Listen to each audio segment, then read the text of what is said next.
ചെറിയൊരു BP ഉണ്ടാകും നമ്മൾ അഭിനയിക്കുമ്പോൾ, നടന്മാർക്കെല്ലാം ഉണ്ടാകും. കാരണം ഇത്രയും ആൾക്കാരും ടെക്നീഷ്യൻസും ഒക്കെ നിൽക്കുമ്പം ഈ ഡയലോഗ് തെറ്റാതെ പറഞ്ഞ് ടേക്ക് ഓക്കെയാണെന്നുണ്ട്. അപ്പോൾ ഇത് കാണാതെ പഠിച്ച് പറയുക എന്നുള്ളത് ഒരു അന്തസ്സിൻ്റെയും കൂടെ പ്രശ്നമാണ്, തെറ്റാൻ പാടില്ല. അപ്പോൾ നമ്മളത് ഇരുന്ന് പഠിച്ച് കാണാതെ പഠിച്ച് എടുക്കുക എന്നുള്ള സംഭവമുണ്ട്.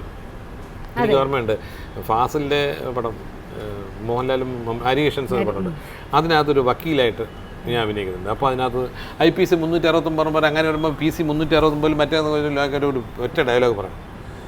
പിന്നെ ഞാൻ അത് കാണാതെ പഠിച്ചിട്ട് ഈ അക്കങ്ങളൊക്കെ ഇല്ലേ, 429/503(7) അതിനകത്ത് ഇന്ന നിയമം എന്നൊക്കെ പറയുമ്പോൾ അത് തെറ്റിയപ്പം അസിസ്റ്റൻ്റ് ഡയറക്ടർ പ്രോംപ്റ്റ് ചെയ്തുകൊണ്ടെന്ന് പ്രോംപ്റ്റ് ചെയ്തപ്പോഴും തെറ്റി മൂന്നാമത്തെ ടേക്ക്. അപ്പോൾ അത് ഫാസിൽ ഹാൻഡിൽ ചെയ്ത രീതിയാണ്.